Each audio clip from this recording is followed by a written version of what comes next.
Welcome back to the Party of One podcast, the actual play RPG podcast, where the gaming table is always set for two. I am your host, as always, Jeff Stormer, and I could not be more excited to be back on the show. If you didn't know, if you didn't notice, and if you didn't notice, shame on you.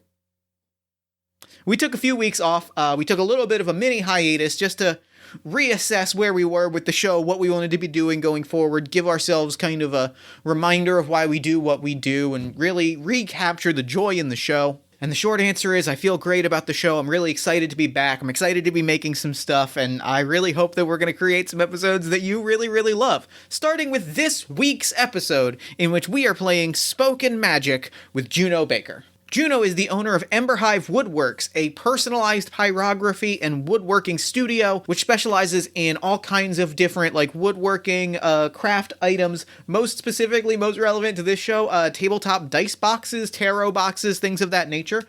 Juno, she made an All My Fantasy Children dice box a few months ago that I say it on the episode recording, and I'll say it here as well. It is one of my most treasured possessions. I bring it with me to every convention. It is beautiful, and it fills me with joy whenever I look at it. I'm a big fan of Juno's work. They are also a cast member on The Watch of Black Glass, which is an actual play of The Watch, hosted by the Off the Table podcast stream network. It sounds just absolutely breathtakingly cool. The Watch is a low fantasy powered by the apocalypse game about women and non-binary people fighting to retake their homeland from the Shadow, a darkly sorcerous threat that has the power to possess men and use them for its own violent ends. It is just an amazing sounding pitch. It is an amazing cast. It is an amazing premise. It is an amazing sounding podcast. And if you hear that pitch and you're as excited about it as I am, you should go check it out. You can find more information about The Watch of Black Glass, as well as Ember Hive Woodworks and everything else Juno has going on in the show notes. Like I said, this week we are playing Spoken Magic by Dylan Grinder, and it is a game about wizards. Spoken Magic is a prompt-based collaborative storytelling game for 1 to 4 players. The game guides you on a journey through magical lands where you encounter strange dilemmas that can only be solved through magic. Magic, in this case, being a process that has players sharing words of power to craft a spell appropriate for the task. Throughout the journey, you investigate the purpose of magic, you explore the conflicting desires for safety and heroism, and learn the true nature of your very own magic words. It is a beautiful, beautiful game that, I'm so thrilled about. I think we do some truly wonderful, incredible world building, and I cannot wait for you to hear it. Please go in the show notes and buy your own copy of Spoken Magic. It's a really cool game. I really think you'll dig it. Check the show notes for more information. And with all that said, let's throw it over to me in the past so that he can get started with the show. Take it past me. Thanks, future me. This week, I am beyond excited to be sitting down with my good friend, Juno Baker. Juno, thank you so much for coming on Party of One. Thank you so much for having me over, Jeff. It's a delight to be here. All right, so before we get to today's very, very fun game that I'm very excited about, why don't you take a moment and let the lovely listeners at home know about anything you've got going on that you might want the audience at home to know about? Well, as the wonderful Jeff said, I am kind of everywhere right now. You can find me on Twitter at Stellar Empress. Right now, I am playing the part of Kova in the upcoming Off the Table podcast of Black Glass, and you will be seeing a lot more of me on that channel in the months to come. So I'm very excited for any work I'm going to be doing, and I'm just as excited to be here today. I am excited to have you on the show. I'm excited to play this game. I'm reading through it right now, and it is so, it is a game so far up my alley. I am shocked that I have never read it before. So let's get into it. We are playing Spoken Magic today. Spoken Magic is a game about, speaking magic. We are going to play powerful magical users, traveling a mystical world and solving problems, and we are going to do that through a deck of, magic cards and through a deck of, magical words that we're going to combine together to create spells. So to do that, before we do that, we need to know who our spellcasters are. So, we need a name and we need our words. So what's going to happen is we are each going to write down a sorceress name and then draw a card at random from... This game has several decks of cards that we're going to be pulling from, so we're going to draw a card at random from the Arcanum deck, which will describe to us the nature of our magic words. Once we've done that, we'll go back and forth asking each other a few questions. Once we feel like we have a handle on... our characters, I know the game traditionally asks that we ask one thing about the other person. I think we'll just kind of go back and forth until we feel like we have a comfortable grasp on who we are.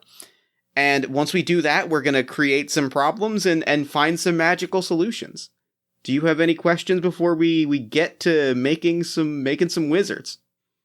I think I'm as ready as I'm gonna be. Let's jump in. All right. So I have flipped the Arcanum card. Your words are restorative. Ooh. And I think my sorceress name is going to be...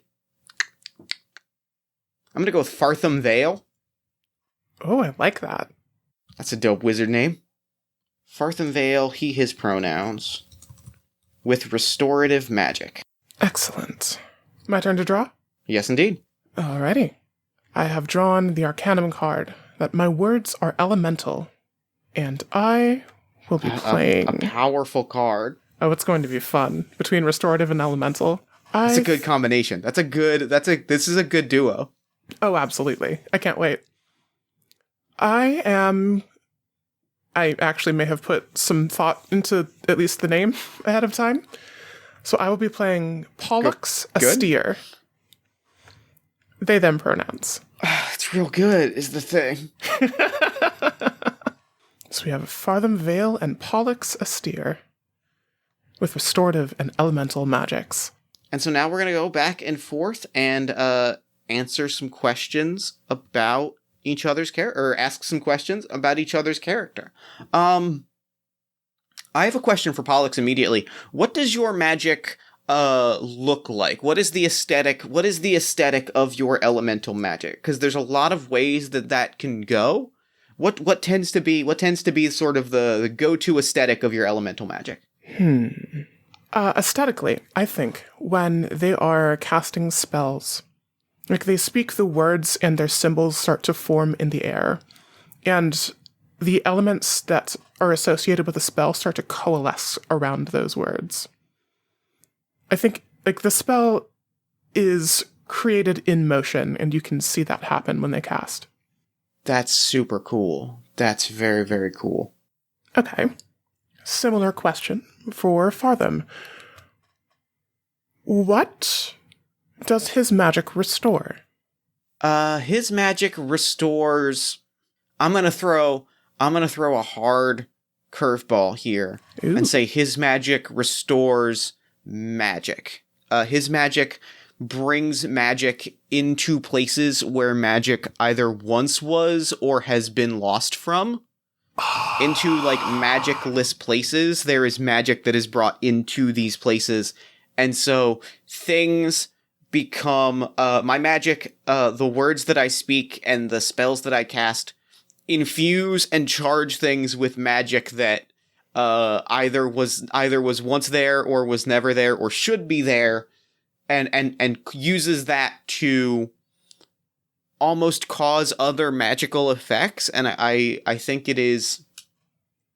I think part of that is I almost picture it as somewhat unpredictable, right? Like I'm kind of restoring things to their truest self, and you can only predict what that looks like and what that's going to magically come to be so much. But that is sort of the nature of my words. You can't see my face right now, but I'm just mouth agape. That is the coolest thing I've ever heard. Oh my god, I can't wait. I'm so excited. My question for Pollux is, what is their magical mission? Like what are the specific causes, problems, jobs, things that they will specifically like seek out to undertake? Ooh, that's a good question. I think, somewhat ironically, they tend to be drawn towards missions that are restorative in nature.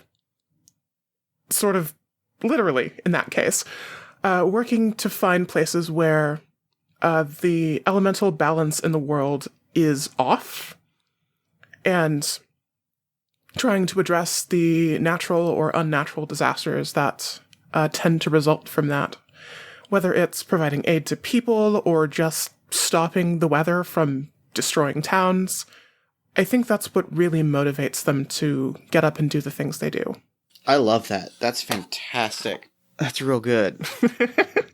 So for Fartham, what is something they cherish about what they can do? I think a lot of magic, and this might lead to a question to a question for you that I might throw your way after this, but I think a lot of magic is predictable. I think I like the idea that in as much as you can kind of predict magic, which is inherently kind of a chaotic thing, I think like a trained wizard can know how to put their ingredients together. Right? Like that's kind of the nature of what we do. And I think what makes what Fartham cherishes is along the lines of what I had said about like the restorative stuff. That's not really true for me. I have kind of tapped into a kind of magic where like there's a surprise to it that I think like you never get tired of that moment of surprise when you watch that magic flourish and you see the end result, right? Like there are times that it might go catastrophically wrong, but there's still, even then, there's that moment of surprise of, I can't believe that this is what has happened here.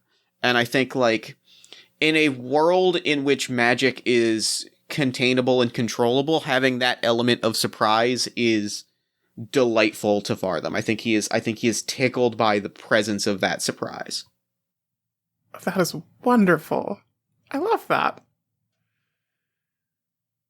Thank you. My question for Pollux is along the same lines. How controllable or uncontrollable is their magic?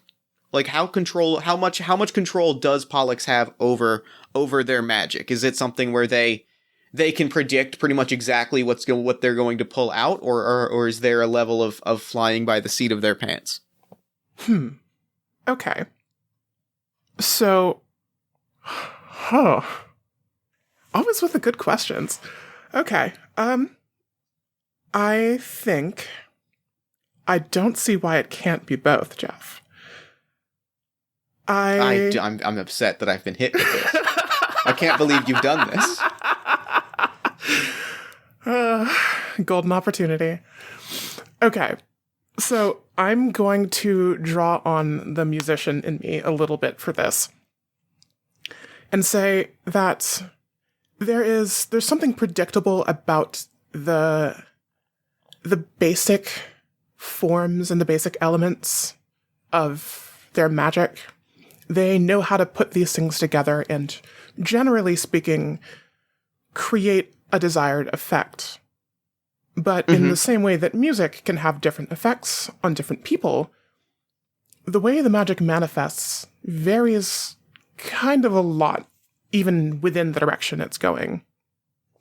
I think it can be affected by Pollux's mood, or just the status of the environment, or just the whims of magic itself.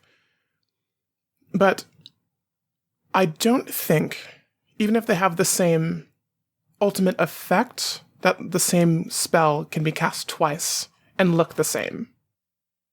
I love that, and that feels like such a natural kind of like flow from, like you said, it's music, right? Like you can play the same song 10 times and it's going to sound ever so slightly different every time you play it. It's the same reason that people travel from like, follow tours around, right? Like it's that the same song sounds a little different, and it feels like a night that connects really nicely to elemental stuff, is that like, fire might burn a little differently every time you burn it, and I'm so here for that. Thank you. Oh, I was gonna say, I don't know if I have any other questions. Okay. I don't think I do either. But I do love the fact that we have created two mages that are kind of just there for the experience of their magic. It's kind of great. I love that, and I love that really gives us kind of a very natural partnership, right? Like if we are both mages if we are both magic users that are kind of here to experience it first and foremost in a world in which in which I think that element of it is almost a little lost sometimes. I think that's really interesting. And that gives us a nice reason to want to go out and like solve things together. Is that we're both kind of like, something cool is going to happen, and we're the two people that are going to really appreciate that. Absolutely. Oh, this is going to be so fun. I'm so excited. All right, so we've got our characters. We've met some pieces of the puzzle. So now we are going to draw some cards from our words deck. And what's going to happen is, when we do that, we are going to create draw some problems and locations. And then we're going to use those words, along with a little bit of magical chance. We're going to roll some dice to make sure things go the way we want it to go.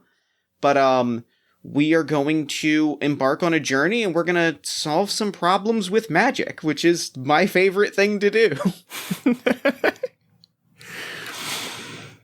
Solve problems on purpose, cause problems on accident. Who knows? And use magic for both of them. It's going to be great. Exactly. Okay. So we both have our words cards. Next is the location. Yes, we're going to draw a card from our location deck to be our home. So this is going to tell us where we are headed from. I've drawn Sorceress Pass. We're each going to take a turn describing various aspects of this location. Okay. I think Sorceress Pass is an actual literal like valley. Mm-hmm. Like it is a cliffside valley, right? Like it is a carved out valley where there are crystals in the rock that are charged with a sort of magical potential. And so it is, I don't think there's like a formal wizard school or similar, like I don't think there are similar establishments, but this is a sort of place of power where a lot of wizards and magic users and mages and witches and, very magic users come here because it is a place where there is so much sort of potential energy around that it kind of makes an ideal sort of laboratory is the only way to describe it. Like it is a place, a conduit spot where when you are learning, it is a place that will like put the building blocks kind of in front of you so that you can learn. And when you have learned a lot, it is a place that you can pull that energy to really kind of like push those things in unexpected directions. That's very beautifully put. I like that. So I always find this fun. So because there's so much magical potential concentrated in this area, I like to think that it affects the environment of this pass as well. Not only is it a valley where magicians of all walks of life come to practice or to master, but I think it's just different from everywhere else. Like, magic is in the chlorophyll of the leaves and grass, in the crystals that crop out from the ground. Even the air itself feels, I want to say thick in the sense that it's thick with magic rather than anticipation, but I don't know. How would that manifest? Just magical humidity. I love that phrasing is extremely good, and that like what I get the feeling I get from that is like standing in the air in a very dry thunderstorm where you can almost like feel like the kind of static and like the little shocks on the tip of your nose, right? Yes. Like it's that feeling of like, if lightning were to strike here, it would be catastrophic, but like I kind of want it to happen anyway. Exactly. Oh, that's good. So I have a detail. I have maybe the most Jeff Stormer detail that I could possibly throw out. Please do. If I may be a parody of myself for just a moment. Do it. It is very... You had said the word magician, which you've activated my trap card today. And what I will say is... stage magicians, like trickster non-magic using stage magicians, it is a popular spot because there's so much magic in the air, and because magic is such a tangible, palpable thing, that also fosters a very kind of pure-hearted belief in magic in this like location in and around Sorcerer's Pass. So people who don't use magic but are practicing the art of stage magic, which is to say like making people think you're using magic, will also come here. And there's like a popular pastime of like, and I just get the picture of very powerful wizards like watching someone pull a quarter and like being just completely delighted because they're like, I don't know if you're actually using magic for this, but I hope, but like either you're using magic or you're not using magic and you're tricking me. And both of those options are delightful and just cheering. And it's just this, it might not even come up in play, but it's this picture of like, people come here also to like practice the art of making it seem like they're doing magic, and the wizards are extremely welcoming to that because if you can trick me into thinking you're doing magic, you're doing something right. And you get just raucous magic shows. Oh my god, I love that so much. Okay.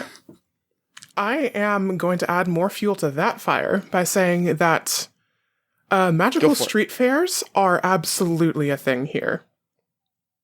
Filled with regular stage magicians of all kinds. Oh, they pop off is the thing. Oh, absolutely. Like, oh, that's real good. I think I would love to flip our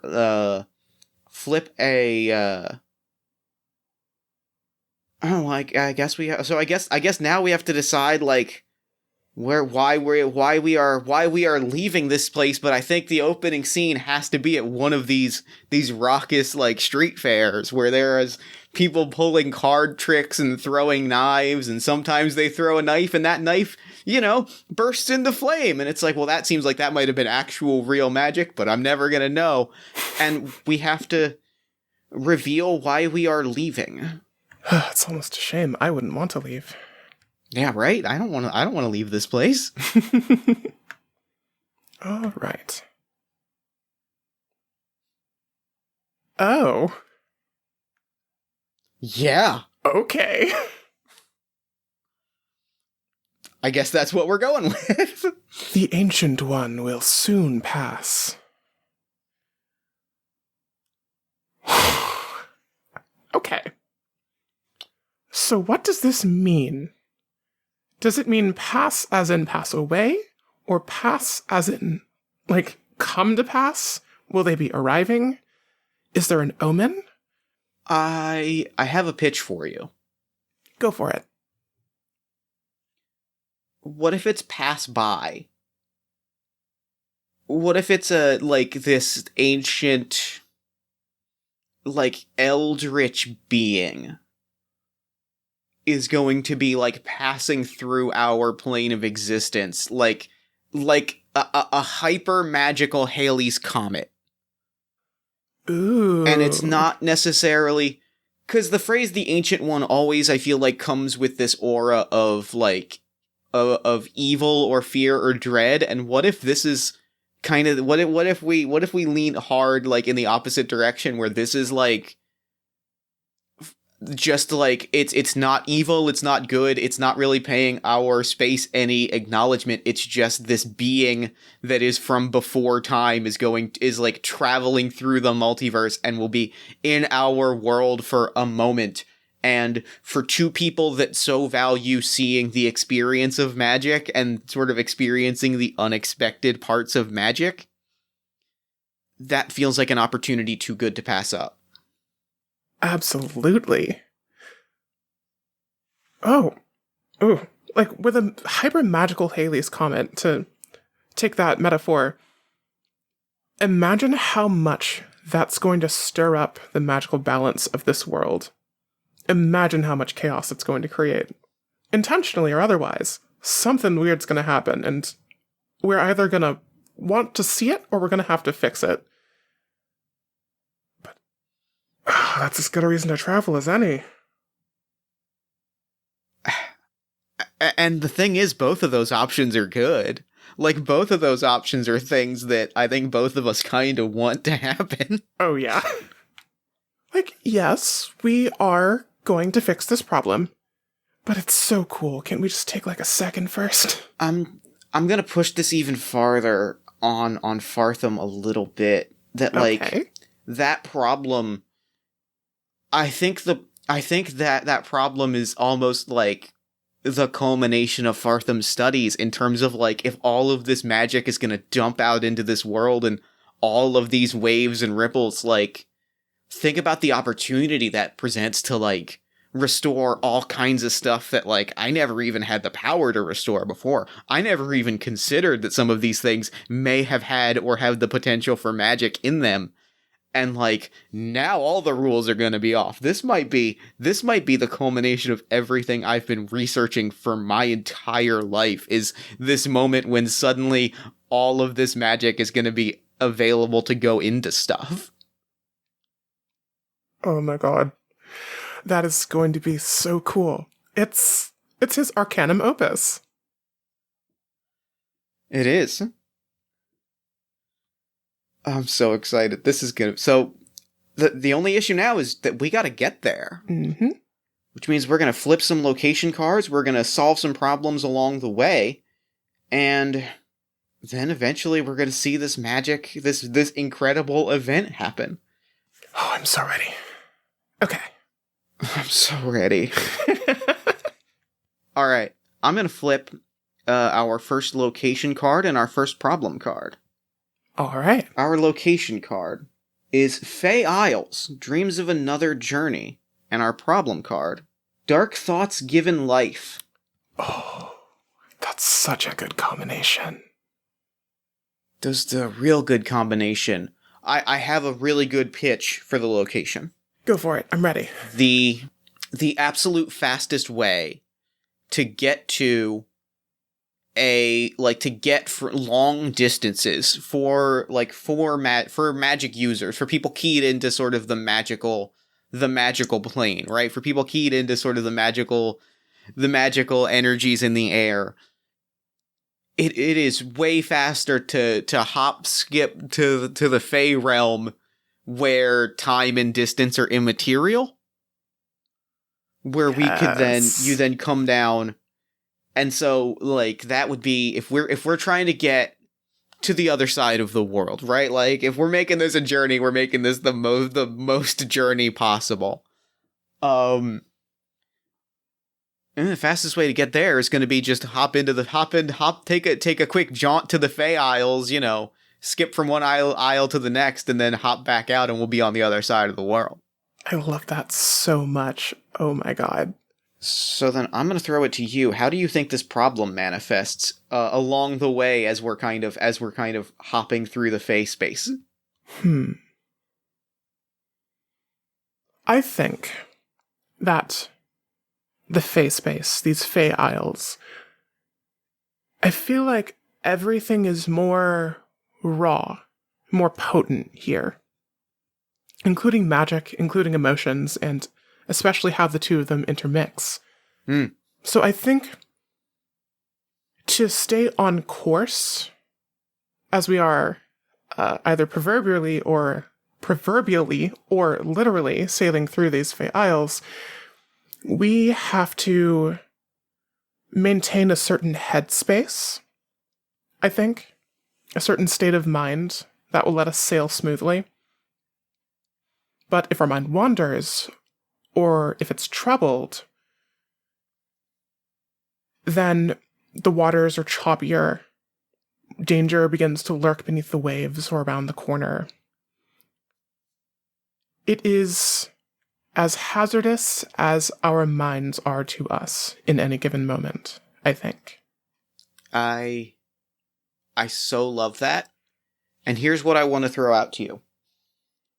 I want to throw out that there are two problems here that are going to combine that we're going to solve with a powerful magic spell. Okay. And those problems are going to be I'm going to ask you what is troubling Pollux. You're going to ask me what is troubling Fartham, and then we're each going to take that answer that we receive and craft it into a magical thing that is standing in our way.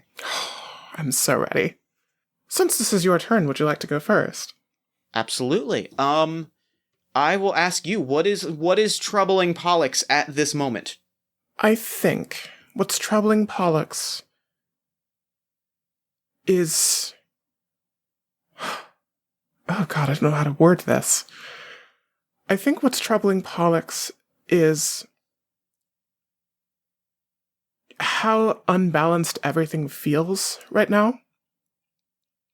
Like, there's an at the edge of your seat kind of anticipation of what can happen next, and then there is a sense of dread that comes with the unknown, and I think the latter is the case here. With the passing of the Ancient One, and with everything in as much flux as it is, I think Pollux is concerned that everything will be left in a state of disarray that will harm people, rather than just being spectacular to witness. Okay. All right, I really like that. And I think that kind of manifests in... I'm going to say that manifests in... I laughed when thinking of this obstacle, but I think it also has a real poignancy to it. If this manifests in an image of this eldritch ancient one, as the only way that I can think to describe it is Galactus from the classic film Fantastic Four: The Rise of Silver Surfer.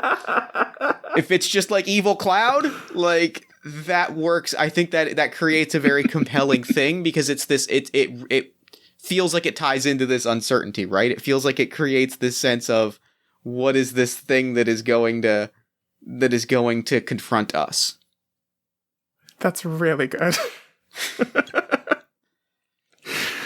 Oh, I'm not going to be able to get Galactus out of my head now. Thank you for that. Good. And I think the thing that is worrying, I think the thing that is troubling... Oh yeah, I know exactly what it is. The thing that is troubling Fartham is the very real fear, not of the Ancient One coming to pass, because I think that is something that he is purely excited about. I think it's what comes after that. You know, like it's that moment of, this is what I've been working for my whole life. It's here now. What happens after that? Ooh, it's almost a fear of the unknown. Yeah. In a sense. It's, how do you manifest what lies above the peak of the highest mountain? And, oh, actually, I think I know. So I'm going to pitch something to combine these two. Go for it. So I think as the two of them are traveling, this ominous set of storm clouds with something depicting what might be a face, or what just might be the amorphous mass of the Ancient One. But as we have to travel underneath it, as it passes over us, there is... No, that's not how to start that. It puts everything beneath it in this pitch darkness. Not even magical light can pierce it, or at least we haven't tried. And it leaves us wandering, just kind of stumbling, not knowing where to go from here, but knowing we have to get somewhere. That's so good. That's absolutely fantastic. I'm so hyped for that. Oh my goodness. All right. So we have our problem. And we've got to solve it, and the only way that we've got to solve it is magic. I mean, we are in the literal realm of magic, so it sort of feels like the only natural way to fix this. So what is going to happen now is we are each going to select words out of our hand of 6 word cards that we want to commit to the spell, and in which order we want to commit them. No player may commit more than 1 word to a spell, but at least 1 word must be committed to each spell. I think because there's just the two of us, I think we might tweak that and say that if we want to submit multiple words, we can, just for the sake of being able to really kind of create some complex and weird and cool magic. Oh yeah. Each time we contribute a word, we will describe how its meaning will help or hinder the spell. Once we have written the spell, the current player recites the words, describes the magic, and rolls 1 6-sided dice for every helping word and 1 4-sided dice for each hindering word. So as this is my turn, I am going to put down the first card. I'm going to put down Mechanos. I'm laying down the word Mechanos, and I think that it is in the vein of restorative magic. I think it is a word that has a power of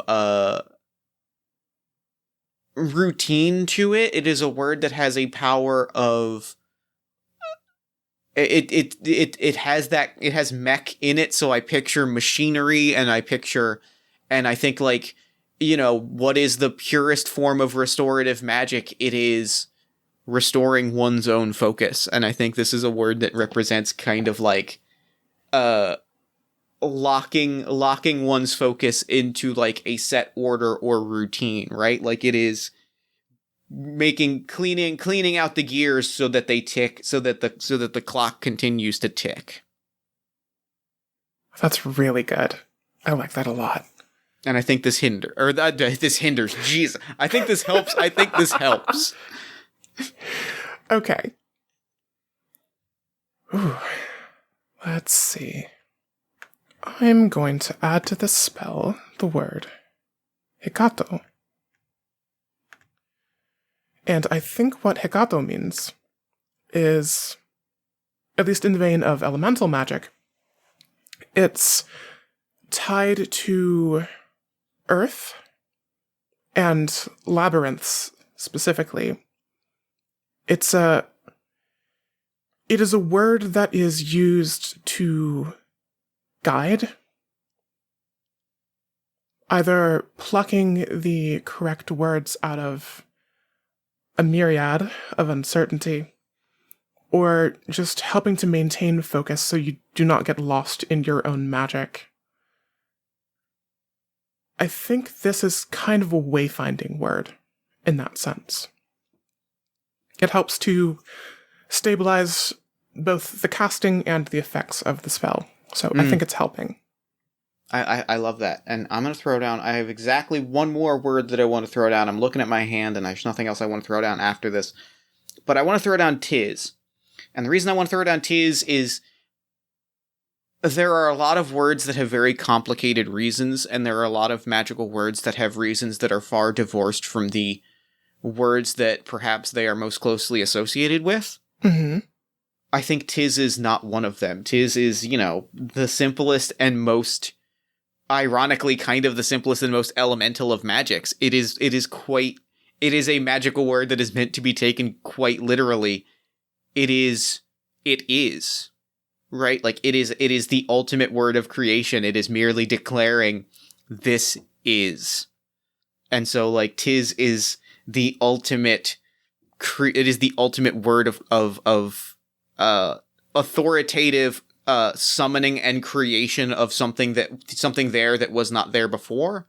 And I think this helps because this is going to literally create an object and create a tool for us to create this very focused guidepost to bring our way home. That is so good. I think with that is the punctuation mark on this spell. I think that's as complete as it's going to be. All right. So then I am going to, because we have three words that help the spell, I'm going to roll 3d6. And if one of those dice is a 6, then the spell is successful. There are no 4-sided dice in play, so we are not going to roll any 4-sided dice, so there's no chance that the spell is completely a failure. But if no dice that I roll a 6, the spell is partially effective and solves the problem at a cost. I can't wait. Well, that's a 6. We did it. Yes! We got it. First roll. All right, that's 2 6s, which I'm gonna flavor is saying is especially effective. So we are lost, we are floating, we are stumbling. These clouds, these tendrinous, spiraling clouds are closing around us, and the world, there seems to be nothing in any direction but these sort of spined, tendrilless clouds, and we are merely like we are lost in the most literal sense. And I think I think Fartham looks over to Pollux and raises up a hand, and I think Fartham raises up a hand, puts it on Pollux's shoulder, puts 2 fingers to his forehead and whispers, Mechanos Hagato Tis, and closes his eyes and opens, and being restorative magic, this is restoring magic to us, and we, both of our eyes begin to glow, and our breath is neon and puff, and like it's as though we were in the most freezing of weather. You see our breath, but it is neon blue, and around us, bricks start to fall, and quite literally a constructed tunnel forms in front of us. And we can't see it beyond the walls, but there is an entire labyrinth that is forming, and mazes and tunnels, and the tunnel in front of us, it forms, and it gives us a path forward, and it gives us a path. And the path that we could take forward is the path that leads us out through the fog and out through the Fey Isles and to where we need to go next. That's so good. That's this game rules. Cool. Turns out this game rules. This game is awesome. So because our spell was a success, I get to gift one of the committed words to you. So we're going to discard the other 2 cards. I gotta give you Tiz. I gotta give you Tiz. So I'm gonna have take that card, and then I'm gonna flip the other 2, and these will go in our discard pile. And with that, it is your turn to flip our next location and our next problem. All right. So our next location is the Lake of Runes. Our next problem is a sudden storm. Weather is very central to this journey, apparently. Yeah, there is elemental magic in play. Very true. Okay. I have an idea. Go for it. So, the Lake of Runes it has that name for 2 reasons. One, it's another place where magic tends to coalesce. Mm-hmm. So, mages of all kinds will sometimes come here to meditate or receive insight. But I also think the water is literally magical, in the sense that, how do I put this? In the sense that if you consume the water, you either gain an understanding of some aspect of magic you didn't understand, or if you use it for, divination, the words will literally come to you.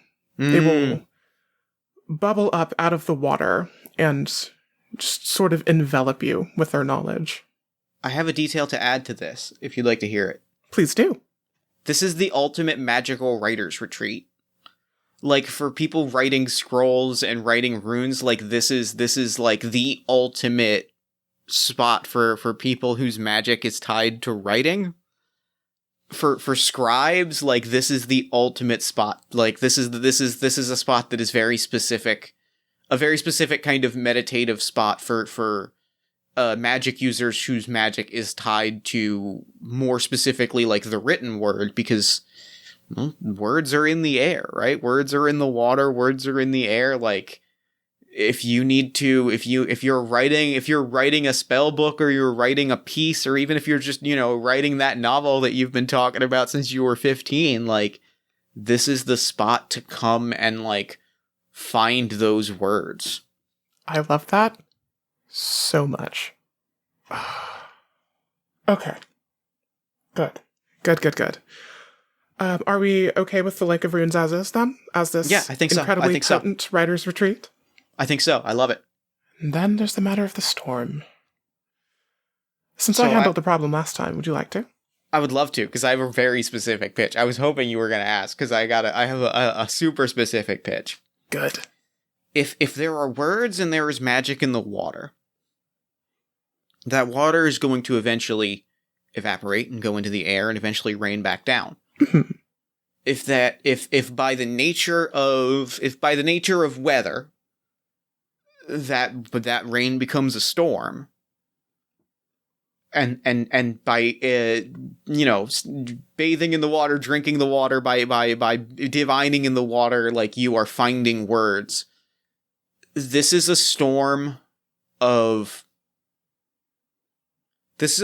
shattering secrets, and a storm of hurtful revelations, and a storm of things that you did not want to know, or that you should not know. And, like, it is a storm of that really awful moment when you are aggressively confronted with a truth that you do not wish to be confronted with. And, like, so, the lightning crashes and a wave of water comes down, and, like, it hits you with realizations that trouble you, and it undercuts the wonderful creative work that is being done at the Lake of Rune.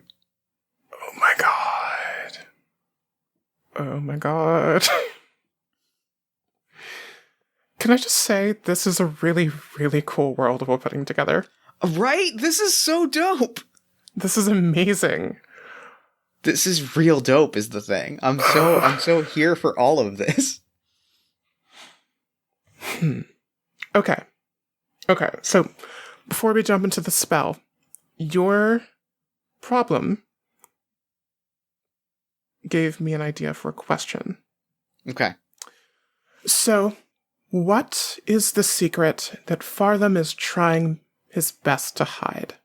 I know it without a moment of hesitation. And it's going to complicate the character of Fartham for me in a way that I'm very excited about. Ooh. This will not be all of this stuff that Fartham, I think, has probably talked to Pollux a ton, like, probably talked their ear off, right? Like, Pollux has been Fartham has been a chatterbox this whole time about, like, describing various interpretations of what the Ancient One might look like, Well, you see, there are some novels that actually portray the Ancient One sort of this way, and it's very interesting because that kind of tracks to what this drawing looks like, but this drawing also adds horns, which is more closely tied, and, like, has this whole sort of verbal conspiracy board that he's been working on for years, like, describing all of the ways that these different things interact. And he's always talked about, like, the potential that's going to bring into the world, all of this magical energy that's going to just flood through, and all of these things that are going to be infused with magic. He has not mentioned how catastrophically bad that will be in certain circumstances. And he knows that, and he's trying to there's a little bit of naive ego of, I think I can probably fix what's going to go wrong in the and fix things before people get hurt. Mm. And there's a little bit of, well, that happens. A storm comes and things get broken. Like, he sees it a little bit as there's only so much I can do, and I have to make peace with this to acknowledge that this world-changing thing is going to happen. But he knows that is an acknowledgement of being okay with harm and damage and like suffering and things that, like, he he knows that he has made that conscious decision to be okay with those things. Mm. And he does not want anyone to know that he's aware of that and has made a peace with it and is not doing more to impact that. That's good. Right? That's rough. Deep. Poor Fartham. I feel real bad for Fartham now. Like, I didn't.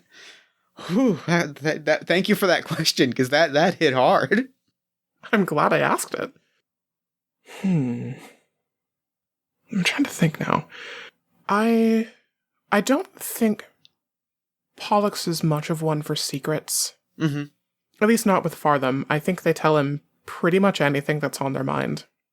But I know there is a promise that I think Pollux knows they're going to have to break along this journey if they're going to see it through. And that's something that that's the one thing I think they're refusing to talk about. I think given that most of their work is protective and balancing, I think they're struggling with knowing that, one, this phenomenon is more or less inevitable, and two, the part of them that wants to see just how chaotic everything can get. This is a once-in-a-lifetime, once-in-a-millennium sort of deal. And how much are they going to have to go back on their word to keep everything stable to witness this in its fullest form? Oh, wow, that's good. Thank you. That's real good. So, I guess the question, and I will throw this to you as it is your turn. What is the, and this might even be something that we have to piecemeal through our magical words, but like, do we have an idea of what our magical objective is with this storm? Is it to get it to calm down so that people can keep their secrets? Is it to give people a shared insight into why each of us have kept our secrets? Is it to is there a whole other third option that I'm not even thinking of?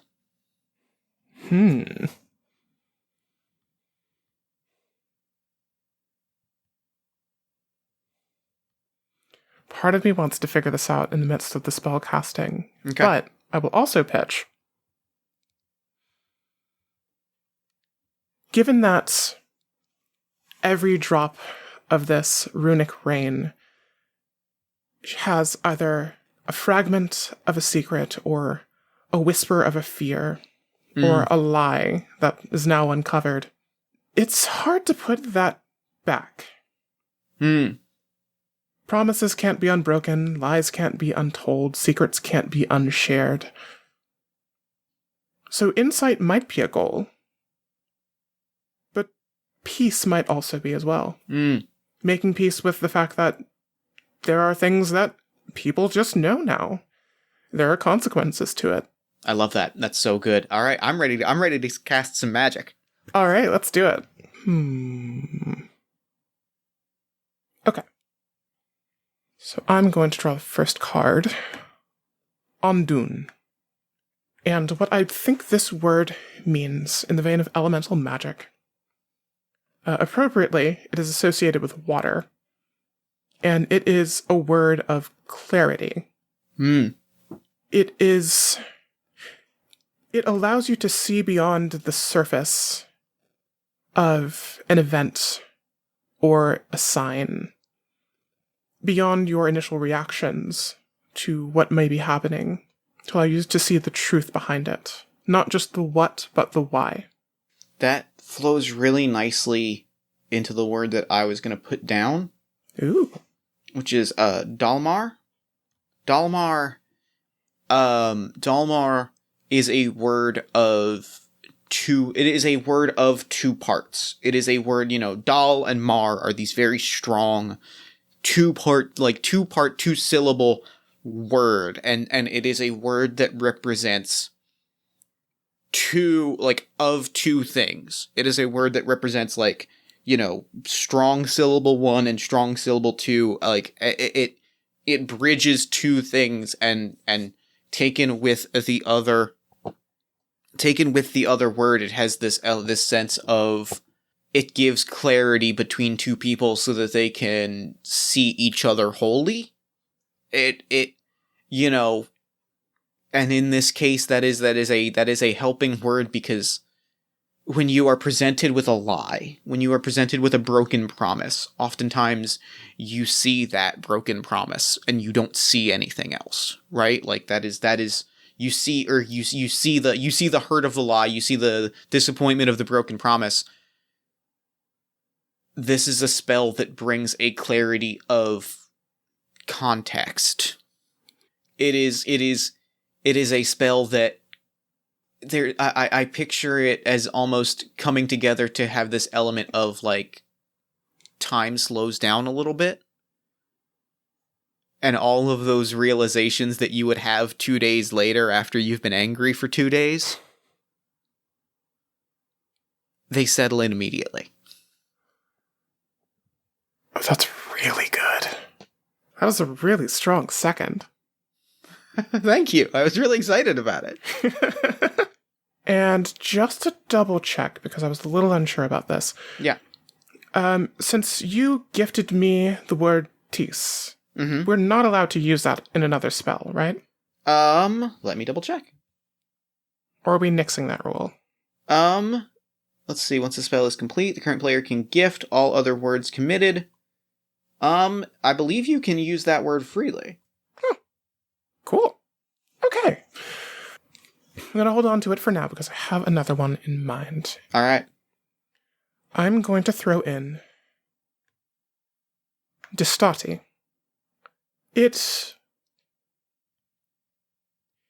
less one that flows into the other two and sort of just wraps around them. This is a word of wind, I think. Ooh, okay. It is about momentum and direction. It's about finding the way forward. And I think in the context of this, it's finding the path forward for those who have come to terms with something, especially something major. And I don't think I can add anything else to it at this point. What about you? Is there anything you want to add? I think I'm good. Okay. So, I think, if I can set the scene. Go for it. I think,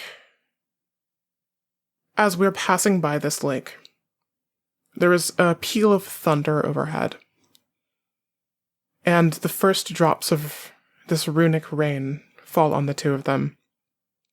And as they get up to find shelter and are slowly drenched in this rain, there's a point where they just sort of stop mid-step and look at each other.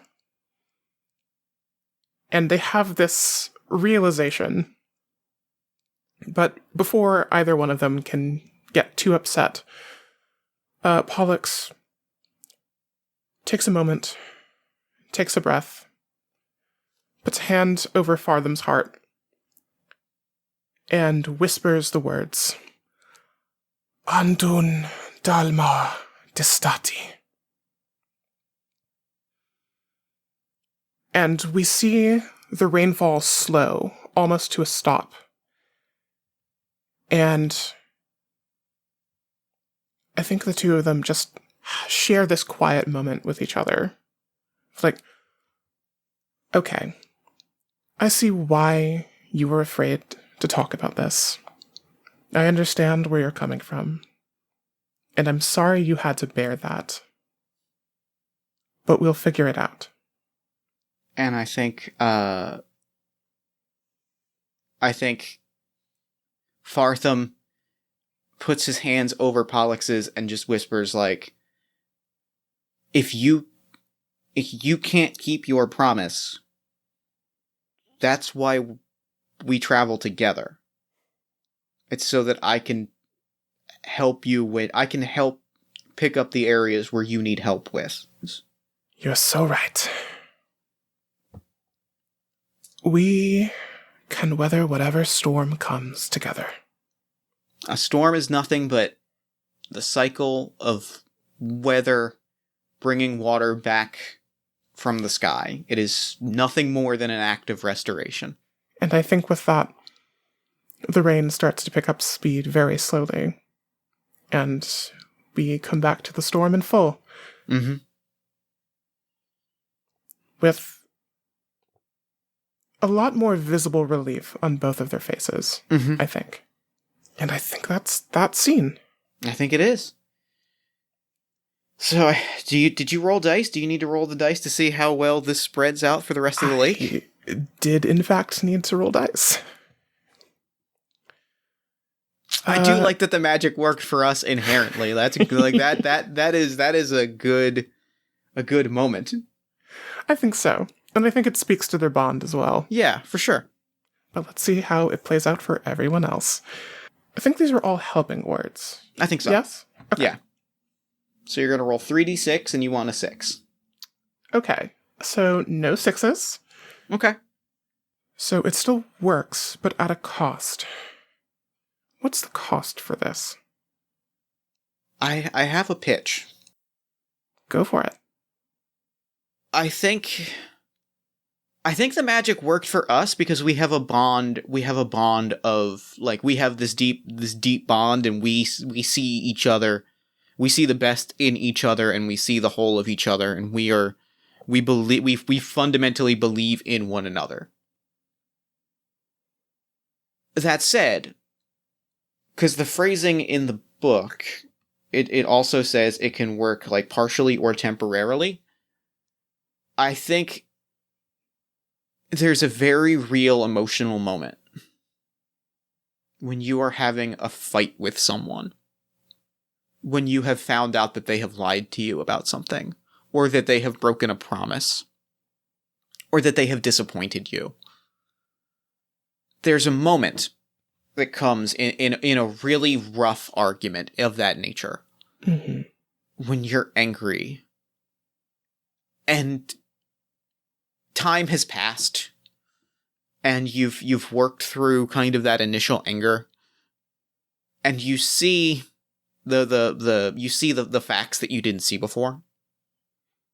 You recognize the reasons that they did what they did, and the reasons why maybe that promise wasn't as important to you as you thought it might be, and how this doesn't really impact, the plans that you made, or how that lie wasn't as severe as maybe you thought it was. But the thing is, there's a moment, and I think that the temporary or the partial success here is that there's the moment where all of those things come true and you come to forgive. But there's also that moment when those things come to pass and you're not ready to forgive yet. And there's also that moment when those realizations come to pass and you have to make the choice to forgive. And I think, in a way that you can take a horse to a lake, but you can't force the horse to drink, your magic, Pollux, can bring those realizations to all of these people, all of these magic users, these writers, these creatives, all of these visiting people to this lake. You can bring them those moments of realization, but it is on every single one of them to make that conscious decision to forgive. It came easily for us because we have a deep running bond. That doesn't mean it's going to come naturally to everybody. I'm speechless. That is really powerful. It feels weird to be pumping my fist right now, given I just laid down a serious emotional thing, but I'm pumping my fist. You are free to, my friend. Okay. Wow. So, this it doesn't really fall within the purview of the game's mechanics, but I feel like Pollux might stick around here a little longer just to help them through that, because that's rough. I actually kind of want to call for endgame on that note. If I may, I have a pitch. Go for it. This might be the moment that we part ways, at least for now. Because I think no matter how much Fartham wants to stay and help people, like, he doesn't want to miss this. I think he can't. I think there's a moment where the two of us are sitting and we're watching these people live with these things, and Fartham is drying himself off and is like, I gotta go. And I know that you can't come with me. And I promise I will find a spell that will let me give you everything. Let me give you everything that I see and experience and feel. But I need to be there in person. I think at the moment Pollux realized that they needed to stay behind for these people, that might happen. Because they know how important this is to Fartham, and they wouldn't want him to miss it. So, the parting is very bittersweet. Mm-hmm. But I think before he leaves, Pollux gathers a small bottle of this lake water and speaks the word Distati into it before giving it to him. Let this guide you home, my friend. I know this journey is everything to you. And if I can catch up before it happens, that would be wonderful.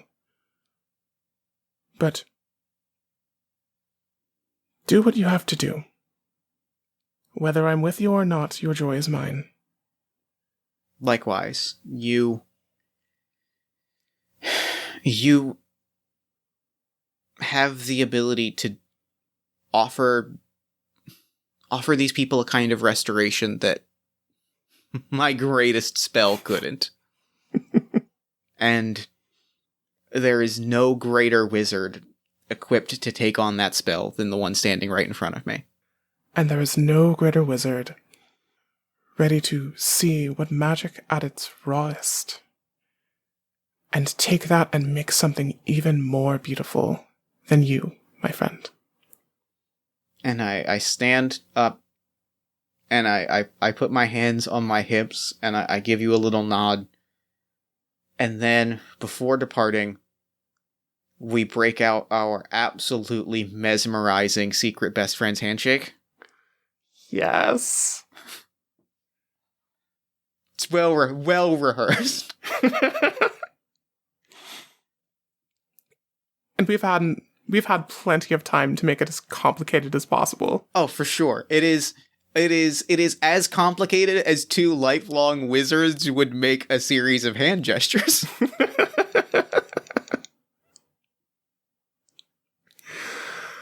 Oh, I love it so much.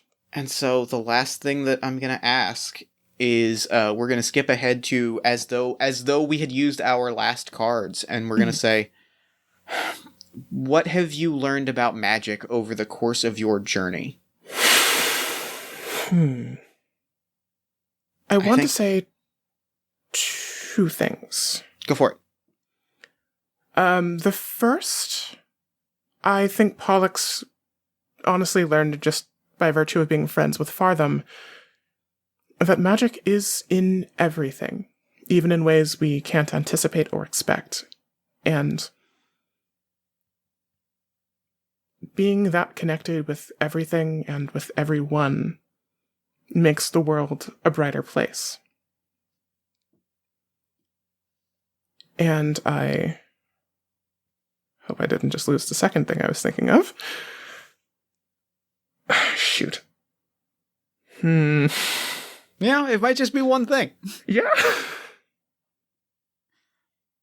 Okay, that's fine.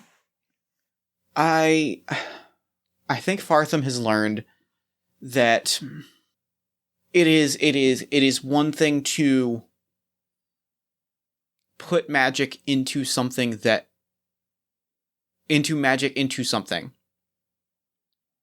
But I think there's another layer of his restorative magic that he has, like, come to understand by his friendship and his travels with Pollux, which is the magic that is already there is also something to be treasured. And you know, there's the literal level where Pollux has taught that magic is in the air and the water and in the crackling of lightning, and then there's also that moment where we were lost in a fog and it was our magic in ourselves just as much as it was in what was probably honestly a non-magical moment of friendship and vulnerability in a rainstorm. Like, conjuring that magic was just as potent and even more powerful and beautiful. And that is something to be treasured. I love that. And so I ask you one last question. Write a short phrase. We would traditionally do this in silence, but we are on a podcast and that will make for bad audio. We'll each write a short phrase that begins with "my words are" to indicate how our words have changed through sharing. Okay. So My words are awakening. My words are awakening that which was asleep. I like that. Do you want to leave it as is, or would you care to elaborate? Because I'm curious. I think that's how I'm gonna leave it as is. Ooh. Okay. My words are broadening. My words have shifted in their perspective. I love it. And that's game. That is game. Wow, that was God. real good. That was intense. That was a lot, and that was fantastic. Oh, this was so good. I'm just going to echo what you said earlier. The world that we built just absolutely ripped. Mm-hmm. Dang. I am delighted by how this went. This was very, very good. Oh, every part of me wants to come back to this at some point. I think we may have to, because I feel like I want to, in the spirit of the game, I want to just see more places. Yeah. Well, another time. For now, thank you so much for coming on the show. This was so very, very good. Thank you so much for having me on. I am so delighted to be here, especially after all of that. That was great. Real quick before I wrap up, where can people find you and your work online? You can find me online, well, specifically on Twitter at Stellar Empress or at Off the Table. That's off_the table. By the time this comes out, I will be working with them under a more official capacity, so you will be seeing a lot more of my face on their channel. But in general, aside from podcasts, I also do charity streams with people, and I do pyrography. I'm a wood burner, specifically with dice boxes. So if anyone is interested in getting a specialty box of their own, please contact me. I'm more than happy to work with you. Here's my brief moment of endorsement. I am holding a dice box that you have created in front of me, and it is literally one of my most treasured possessions. It fills me with joy whenever I go to grab a dice, because it is just like legitimately just beautifully made, and the detail on it is fantastic. I cannot be possibly happier with this dice box. It means so much that you think so. Oh, it fills me with joy. It is lovely. So thank you for making it. It legitimately brightens every time I see it.